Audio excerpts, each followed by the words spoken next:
Do you ever feel like you're working your ass off? You've got more work than you can handle, but the bank account doesn't look like it? Or maybe you've hired more people, but you're still working too many hours, maybe more hours?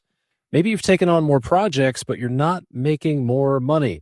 Today, I'm going to walk you through a real case study of a custom home builder who was doing about $5 million a year, who thought the answer was more sales or more projects or more employees.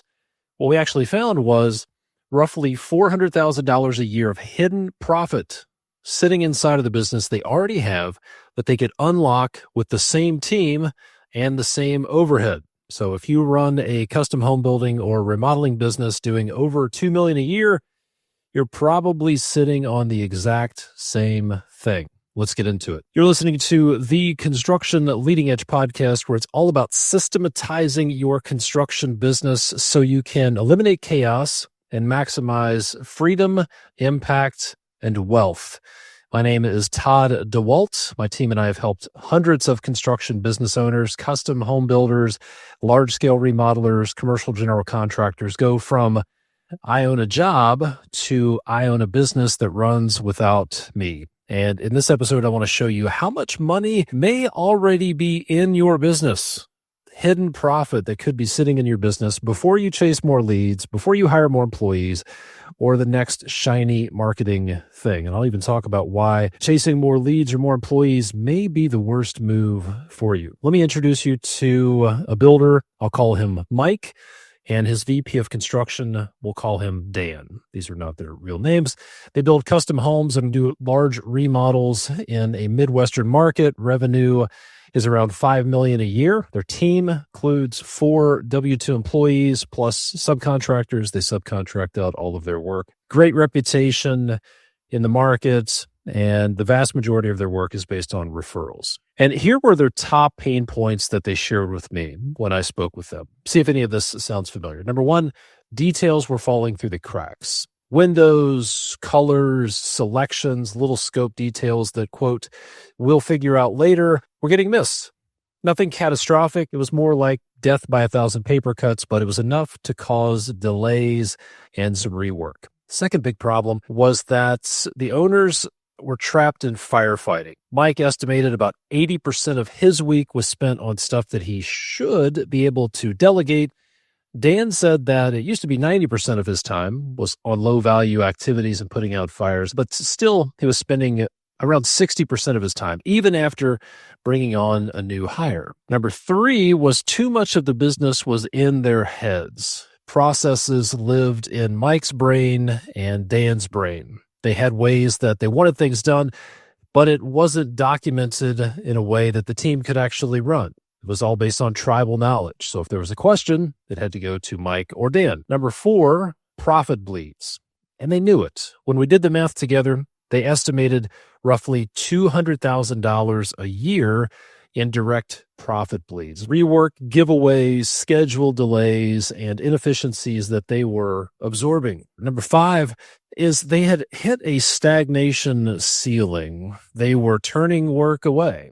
They wanted to go from 5 million up to 8 or 10 million in revenue, but they both said we're the bottleneck, and they came to the conclusion that their business was not structured to do 8 to 10 million in revenue, but it was actually structured for stagnation. And here's the kicker. The stress wasn't insane yet. They weren't in full-blown crisis mode. It wasn't that bad, which is exactly why guys stay stuck there for 5 years or 10 years. It's not great, but it's manageable.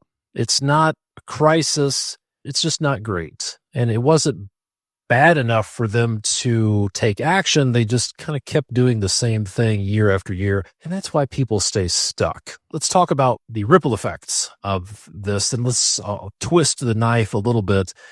And because this is where most construction business owners lie to themselves. Okay. So one of the main ripple effects that came out was that the just enough to start trap creates this invisible chaos. I call this the Jets trap, doing just enough to start.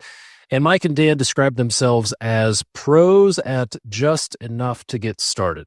So they shared a few examples. Windows for a project was one example, color, style, budget. There was an approval from the designer and the homeowner that wasn't locked down until much later than it should have been. They would push decisions to next week because something else was on fire. And the results were, in this case, in this specific example, because windows didn't get approved on time, the house couldn't be insulated because the windows aren't in. They lost at least a full week on the schedule. The framers have to come back out. There's even more delays because of that. They would have to pay acceleration charges. They absorb the cost. Trade partners get frustrated. Clients get frustrated. And that's not just one little delay. That's schedule delay, an extra mobilization, extra overhead, extra carrying cost, and a hit to the trade relationships. These schedule delays don't seem to cost a lot of money for custom builders. They cost a lot of money for spec home builders because of carrying cost, but there is a cost to these delays. And when you multiply all of these little things by 10 or 20 little issues across all active jobs, and you get the significant amount of profit bleed that we uncovered that I'll talk about in a few minutes. The second ripple effect was that firefighting and low-value activities steal the only thing that is non-renewable, and that is the owner's time. Your time is a non-renewable resource, and your time as a business owner is one of the most valuable assets that your business has. And firefighting and low value activities steal that time. And they were stealing that time from Mike and Dan. So let's take a look at how that time was being used. Mike wanted to be out building relationships, bringing in the right projects. Instead, 80% of his time was spent on tasks that he knew he should be able to delegate. Dan, when we dug into his situation, before he brought on a new hire, 90% of his week was doing project manager tasks. Even with this new PM and training, he said 60% of his week could be replaced by somebody else. And when I asked the question, what's that keeping you from being able to do? Here's what they said. They didn't have time to build a subtrade base. For example, they badly needed a new A-level electrician. It also kept them from designing a better customer experience. They were doing a pretty good job, but they could see opportunities for improving the customer experience and differentiating themselves from their competition. It also kept them from training and developing their team.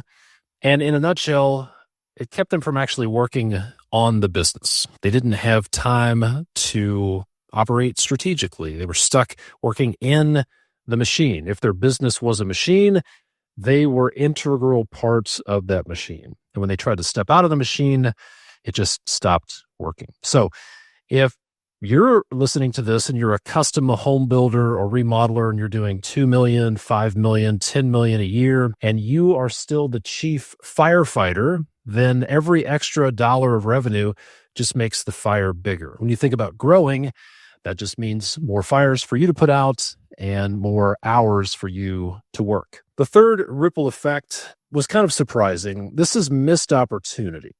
When there are inefficiencies, and when I talk to business owners who are spending a lot of their time in firefighting, there are missed opportunities. And it's not just about the money. Both of these guys, Mike and Dan, said the same thing that may nag at you. They said things like, we turn more work down than we take. They said, we could be helping more people. They said, it's not about buying an island or a private jet. They said that the missed opportunity to help more homeowners, to help more trades and create opportunities for the next generation, that's what bothers us.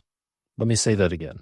Quote, the missed opportunities to help more homeowners, help more trades, and create opportunities for the next generation, that's what bothers us. End quote. That's the thing that bothered them the most. It wasn't all about making more money, but they realized they were missing the opportunity to help more people. And this is a little controversial, but if you're a construction business owner and you provide a quality product, you take good care of your customers and you take good care of your team members and your trades, you have an ethical obligation to grow your business because there are customers out there dealing with half-ass builders who don't know what they're doing, They don't run a good business. They don't provide a good experience. They actually cause a lot of problems for their customers. Those same people are providing a horrible experience for their employees, causing a lot of stress. So if you run a good business, you have a moral obligation to grow your business so you can help more people. Going back to Mike and Dan, here's what bothered them. They could have just kept going like this for years. They were profitable enough. They had a good reputation. They were busy, which some people think is an indication of success for a construction business. But every year that they leave a few $100,000 on the table and wear themselves out just a little bit more. Every year they looked back and said, well, we left a couple $100,000 on the table. We didn't really grow like we wanted to. We didn't provide the experience we wanted to. And they just got a little bit more and more frustrated. That is the slow, dull pain that no one sees. So on this call, I asked them this question. If nothing changes, if you just keep operating this way, what are you actually concerned about? If 12 months, 18 months down the road, if nothing changes, what are you concerned about? And they said, well, we'll just keep missing opportunities. We'll hand a business to our kids that still depends on us. And they said, we'll never be able to step away for a couple of weeks and just have the business hum without us. So then we did the math, and I'll walk you through exactly how we got to $400,000 of hidden profits. I want you to mentally run your own numbers while we do this. So here's how the hidden profit breaks down. We'll look at this hidden profit in two buckets. The first bucket is what I would call profit bleeds, the money you should keep that just bleeds out of existing jobs. Think of the profit in a contract as a water balloon. And sometimes there are little pinpricks where the profit is just bleeding out a little bit at a time. Sometimes it's like one RPG round to this balloon and it's all gone. So sometimes it's death by 1,000 paper cuts. Sometimes it's one catastrophe. We'll get back to the episode in just a minute, but first think about these two questions. Do you have a clear, actionable strategy for your business for the next 12 months? And does your team know exactly where you're headed and how you'll get there? If your business was a road trip, are you just driving aimlessly without a map, hoping you get somewhere good, or do you have a clear destination and a route to get there? Here's the thing. As the leader, it's your job to create that strategy, and your team is counting on you to provide clarity and direction. That's why I created the Strategic Planning Guide. For a limited time, you can download this free guide, the same one that's helped hundreds of construction business owners gain clarity, set goals, and be able to communicate a winning strategy to their team. In just 60 to 90 minutes, you'll map out your plan for the next year. No more guessing, no more drifting. It's the first step toward designing a business you want. So stop running in circles, stop treading water, get clarity on the vision and direction of your business. Click the link in the show notes to download your free strategic planning guide. All right, back to the show. So there are profit bleeds is the first bucket. The second one is the throughput. Throughput. This is the extra profit you could earn by turning tables faster with the same team and overhead. I'll explain what I mean in just a few minutes. So let's go line by line. Let's look at the profit bleeds. With Mike and Dan, we listed out the main categories that affect custom home builders and remodelers and general contractors, and rework, giveaways, lost productivity, schedule delay. And we're not looking for perfect bookkeeping. We were just looking for rough order of magnitude numbers. So after talking through some examples like that window delay and the framers coming back, misquoted scopes that they chose to eat the cost of, extra weeks in the schedule, here's what we came up with. When we went through the profit bleed breakdown, we looked at rework and they estimated that was $4,000 a month in rework. Giveaways, work that they could have been paid for, should have been paid for, but they ate the cost of, maybe because they missed the scope of work or got to the end of the project and chose to or had to eat the cost of something. Giveaways were about $4,000 a month. Lost productivity was about $4,000 a month. And then schedule delays, the direct cost of schedule delays was about $4,000 a month. So when we added that up, that's $16,000 a month. That's $192,000 a year. So we totaled that up and they said, yeah, that feels like we're leaving about $200,000 a year on the table. So before we talk about adding a single additional dollar of revenue, just plugging the holes would save about $200,000 a year. So profit bleeds, the direct profit bleeds of rework, giveaways, lost productivity, and schedule delays. It's costing about $200,000 a year. And the tricky part about this is you'll never see an invoice for that. Very few people track profit bleeds. It won't actually show up on a bank statement, but you can be sure these profit bleeds are hitting your bottom line. So the first bucket was direct profit bleeds. The second bucket is throughput. One of our clients, his name's Alex Gregg, he likes to use this analogy of a restaurant turning tables. So if you own a restaurant, your big costs like rent, kitchen, staff, utilities are mostly fixed. So how do you make more profit? You turn tables faster. You serve more paying customers through the same space with the same staff with the same overhead. Builders and remodelers and general contractors are kind of the same. You have fixed overhead, your office, your leadership salaries, project managers, superintendents, trucks, software, utilities, mortgage, etc., phone bills. Most of your overhead costs are fixed, regardless of how much work you do. And once that's covered, once your overhead cost is covered, every extra dollar of gross profit that flows through that overhead is extremely high margin. Let me say that again. Once you've generated enough gross profit to cover your overhead, every additional dollar of gross profit is extremely high margin. It may be all net profit.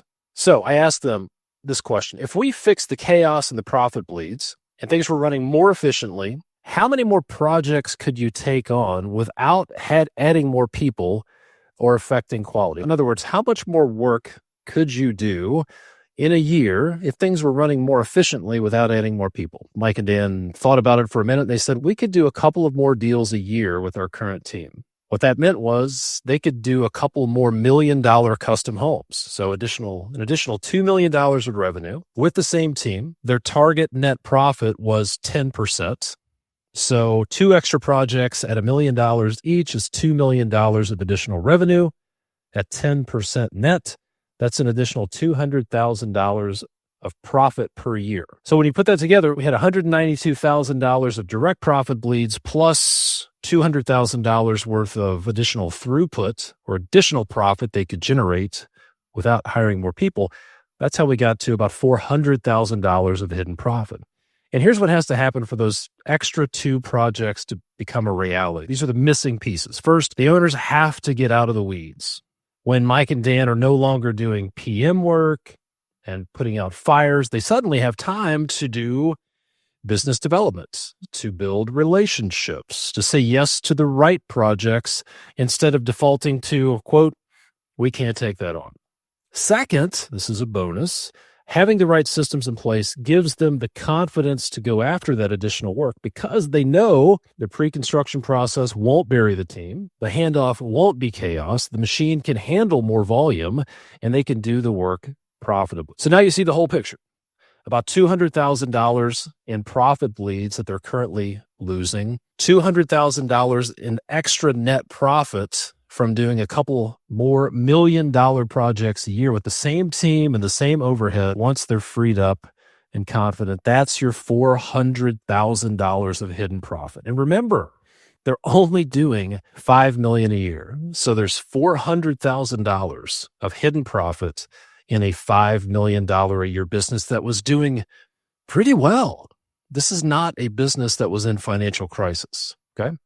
So how do you unlock that 400K? What was our prognosis? What is the game plan that we laid out for them? I'll give you a hint. It's not get more leads. It's not sell more work. It's not hire more people. In fact, for most of the people I talk to, more leads usually makes everything worse because in this case, sales and leads were not the constraint that needed to be solved. So here's what we found that were the root causes in their case. It's really important that you get to the root cause of the problem, the real constraint, and solve that. There were a handful. Number one is the just enough to start trap. Okay. They were starting jobs before they had complete selections, clear scopes from designers, fully thought out budgets and contingencies. They were starting projects before they were fully bought out. They were in the just enough to start trap. The overlap between pre-construction and construction, that's where chaos, delays, and profit bleeds come from. If you're doing what should be pre-construction activities after the start of construction. That's the just enough to start trap. When I asked them how they would grade their handoff from the office to the field, they gave themselves a C or a C+. And that means projects weren't handed off well. Incomplete information, vague specs, project managers and superintendents in the field had to make judgment calls or they had to ask questions. Think about it this way. Every judgment call in the field is a profit bleed opportunity. Every time you force your project manager, superintendent, or foreman to make a judgment call, that's a profit bleed opportunity. The next root cause was that the owner and the VP were locked into low value work. We had to get them out of that. Because nothing was truly documented and installed as a this is how we do it manual, they were the default problem solvers, decision makers, and they were essentially the human hard drives of company knowledge. The real root cause was that the business was designed to stagnate at the size of their personal capacity. The root cause was the business was designed to stagnate. It was stuck because of how it was structurally designed. So here's the 3-step solution that we walked Mike and Dan through inside of our Systematize Your Construction Business program. So you can use this as a checklist for yourself. If we work together, some of these steps are what we would take you through. This is what we've helped hundreds of people install in their business. So step 1, first, you stop lying to yourself and you ask, is your business currently structured for success? Is it structured for stagnation?